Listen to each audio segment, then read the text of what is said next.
From the station working for you, this is WRTV News at 6, streaming now. So it's been heartbreaking for her as a student and as a parent. Now at 6, concerns over hybrid learning at a local school district, why some parents don't like it, and the changes they want the district to make. The pandemic is also impacting pets in need of a forever home. Shelters say fewer people are adopting and fewer donations are coming in. The call to action tonight. The effects from these drugs can be irreversible, even after taking the drug. A push for label changes on a popular medication has hit a roadblock. What an Indiana mom wants you to know after she lost her son.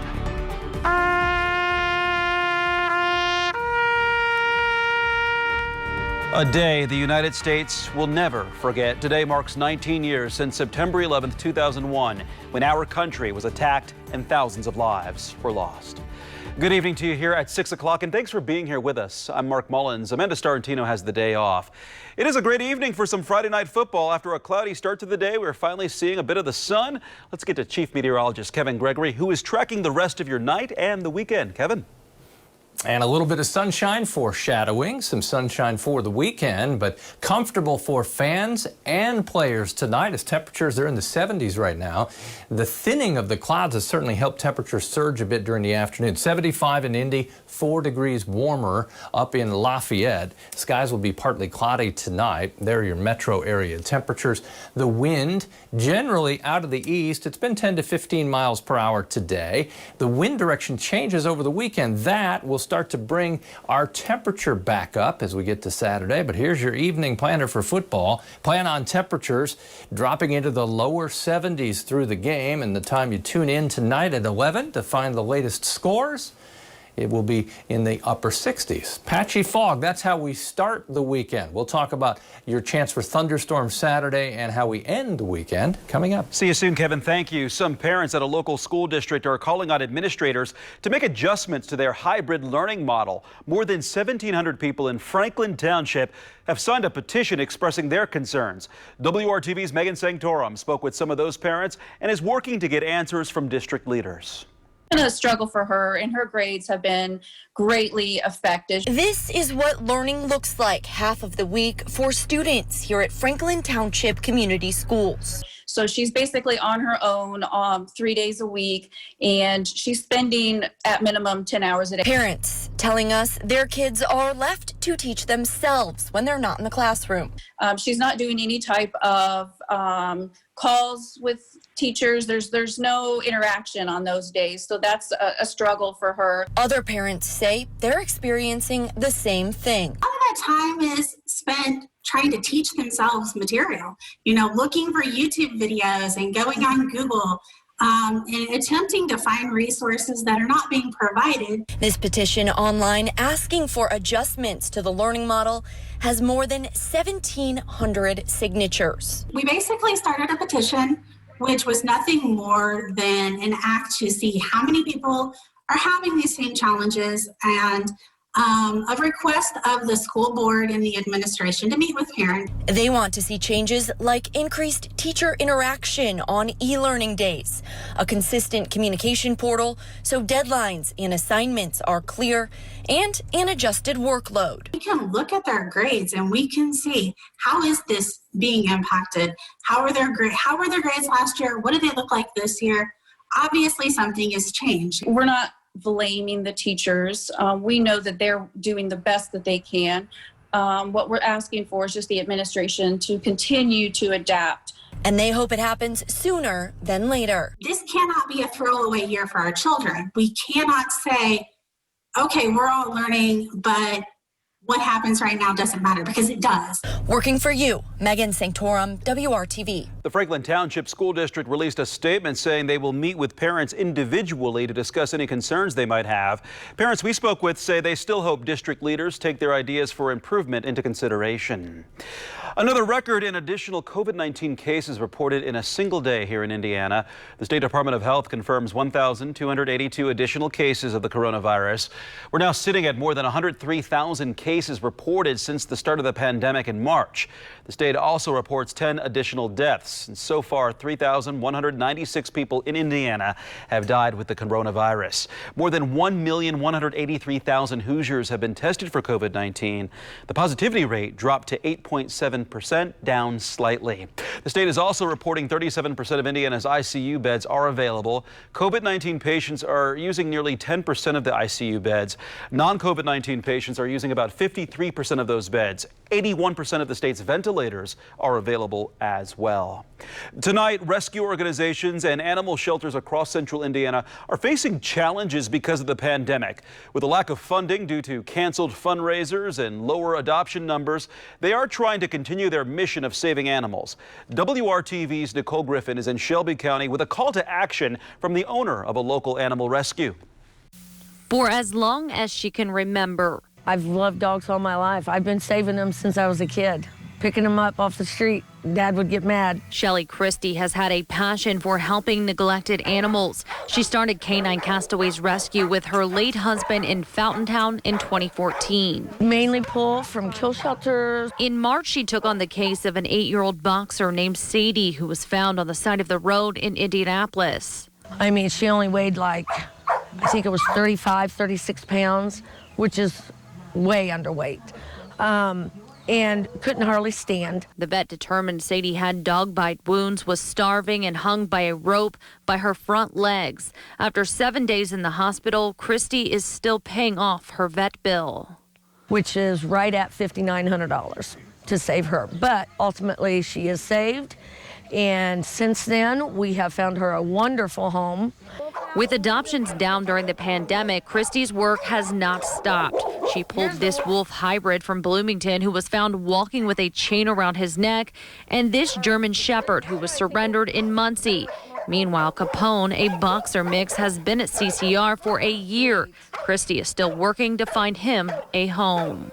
We just cannot do it without everybody that has followed us, helped us, because ultimately, just because I'm here, they're still the reason these dogs are being saved. After 6 years of giving castaways another chance, Christie has goals to continue growing. She hopes animal lovers who believe in her mission will donate on her Facebook page or come out to the Harvest Festival at VFW Post 2695 on October 24th in Shelbyville. Working for you, Nicole Griffin, WRTV. In order to get a full idea of how the pandemic is impacting shelters, we reached out to several today. Hancock County Humane Society says they are at half the number of intakes and adoptions compared to last year. Indy Humane is down nearly 600.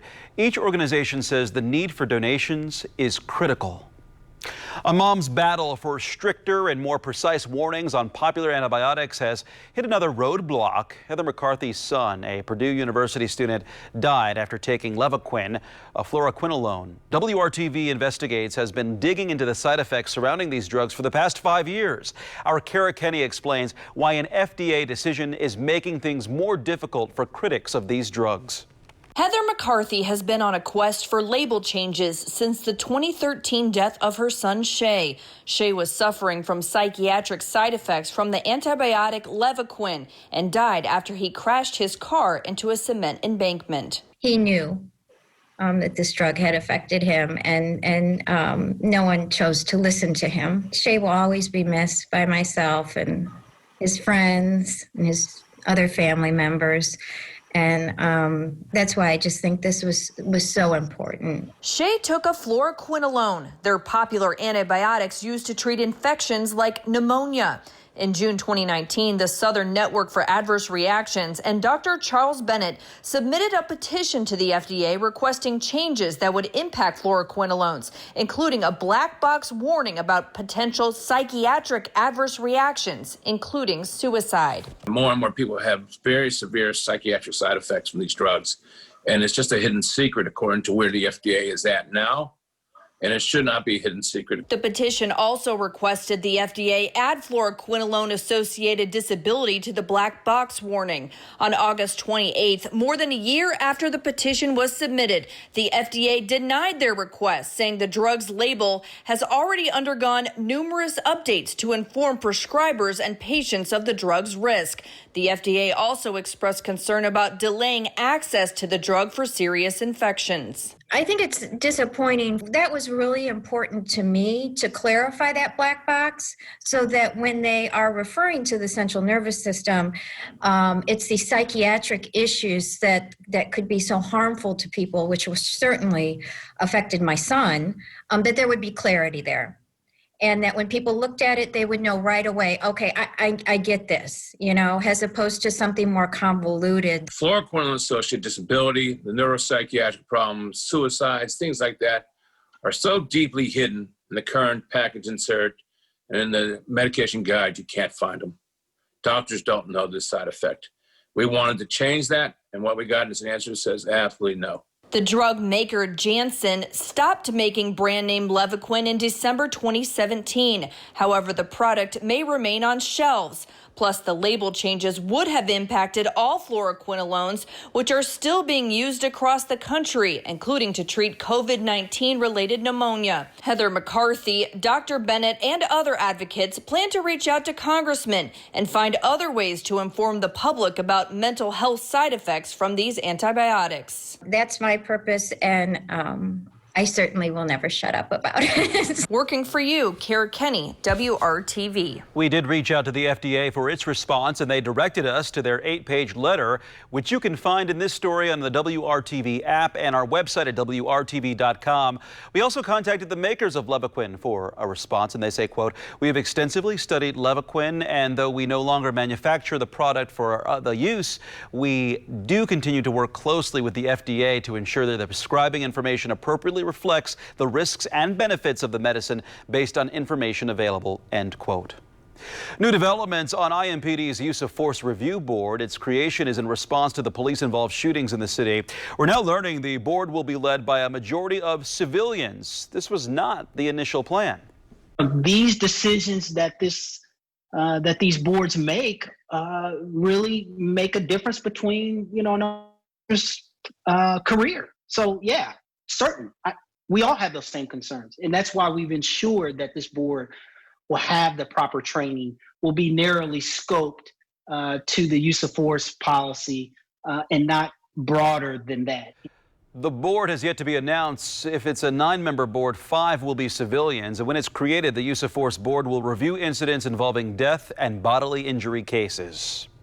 Today marks 19 years since one of the darkest days in American history. September 11th, 2001, 4 commercial airlines hijacked. 2 jets crashed into the World Trade Center in New York City. Both towers fell to the ground, surrounding the largest city in the United States with ash. Another jet hit the Pentagon in Washington, D.C., and the 4th plane crashed into a field in Shanksville, Pennsylvania, after passengers intervened. Nearly 3,000 people were killed.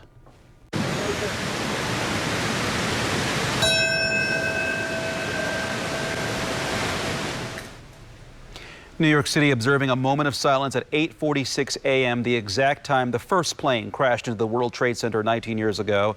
After that, the names of those killed in the Twin Towers were read aloud. Remembrance ceremonies were held in New York City, the Pentagon, and in Shanksville, Pennsylvania. A ceremony also held in Indianapolis this morning. Mayor Joe Hogsett, firefighters, and the fire chief and other local leaders gathered for the annual 9/11 Memorial Mass. Because of COVID-19, the Mass happened outdoors this year at the Firefighters Union Hall on Mass Ave.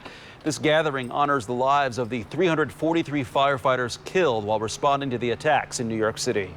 We're reminded that you live out that call every day. You show up in the middle of the night. You show up when someone's in crisis. You show up and help them, and then leave. And they may not know who you are. They just know your life is better because of you. The Firefighters Emerald Society also presented a donation to the 9/11 Run Foundation for its fundraiser to benefit the families of fallen firefighters. An effort is now underway to raise $450,000 to expand the downtown Indianapolis September 11th Memorial. The Indiana Department of the American Legion presented a check of $50,000 to kick off donations. The expansion would allow the 9/11 Memorial to memorialize the more than 5,000 U.S. military service members who have died fighting terrorism in the past 2 decades. It would also add other features, including an 800-pound piece of Indiana limestone from the Pentagon crash site. The Indiana War Memorials Commission says the goal is to complete the expansion of the downtown 9/11 Memorial by September 11th, 2021. American flags sticking up above 116th Street Bridge over I-69 in Fishers as a way to remember the lives lost on September 11th. This is a yearly display. Many vehicles honk to show their support and solidarity. Rising rain chances to start the weekend, but it's about the timing of Saturday rain. We'll get into that shortly. The perfect Friday night for some high school football, and you want to know something? We've got some great games around the area. I'm Brad Brown at Mount Vernon. The Marauders taking on New Pal. Bunch of games with unbeatens going head-to-head. We'll preview it all coming up for you when the news at 6 continues.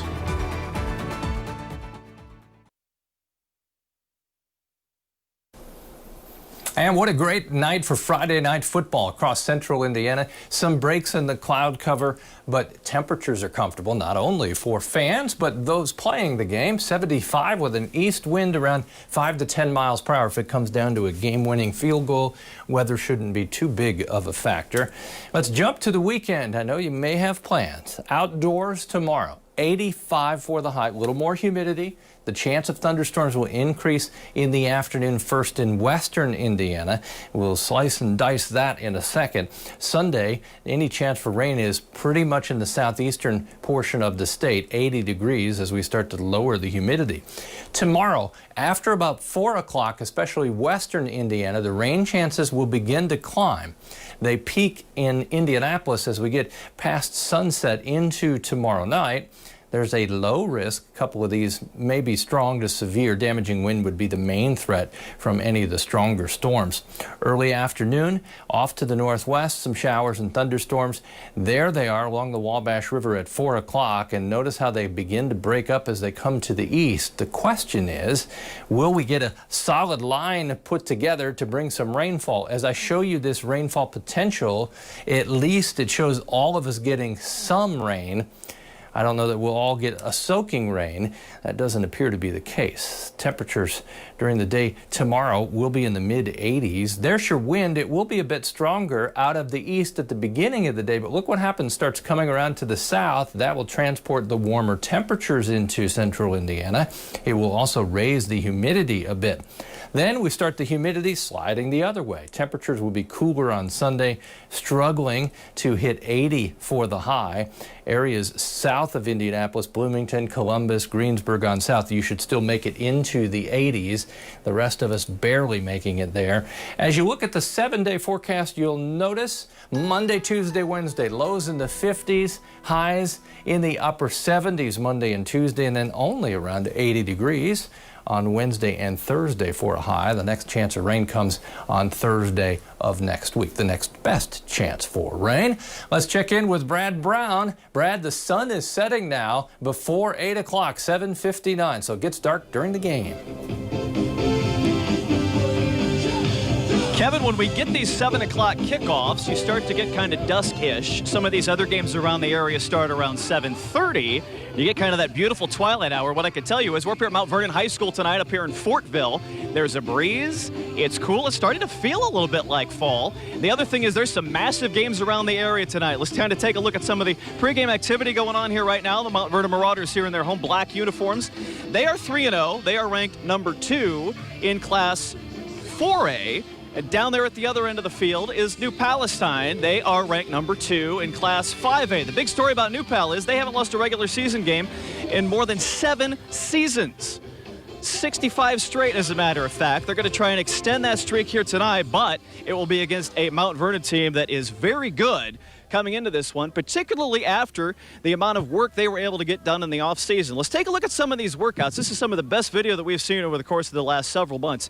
We go clear back to March, right when the COVID shut down, the school shut down, and all of that kind of took place. The Mount Vernon kids started to get creative. They got outside, grabbing cinder blocks, grabbing tires, pushing pickup trucks, kind of farm implements, anything they could do to get themselves worked out. Coach Mike Kirshner really challenged his kids to go out and get creative with their time, to get creative with with their efforts, and it's paid off in a very big way as Mount Vernon's got up to a very solid 3-0 start this season, and this might be the toughest regular season challenge that New Pal has had over the course of this run with head coach Kyle Ralph, where they have not lost a regular season game going back all the way to 2013. Of course, they are the defending Class 5A state champions.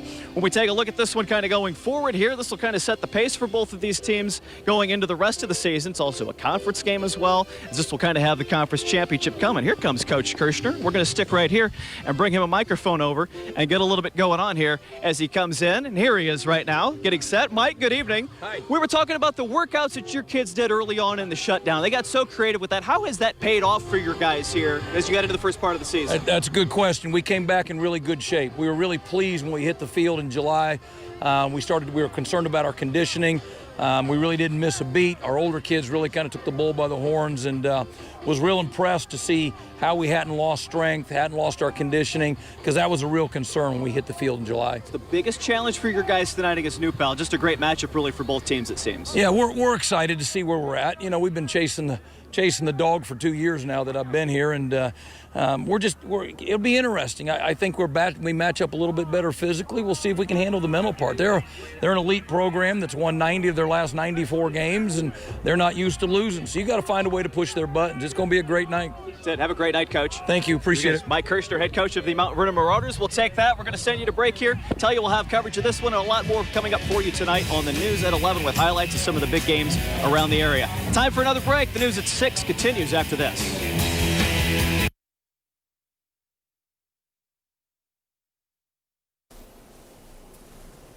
Mainly after midnight tonight is when we'll see the patchy fog develop, last till about 8 or 9 Saturday morning. So tomorrow morning starts a little foggy. We pick up with some sunshine, temperature up to 85 for the high. The thunderstorm chances increase tomorrow evening. Mark? Up next here on WRTV is World News with David Muir. We're back with you tonight at 7 o'clock. We leave you now with this live view from downtown as the sun sets. Have a good evening.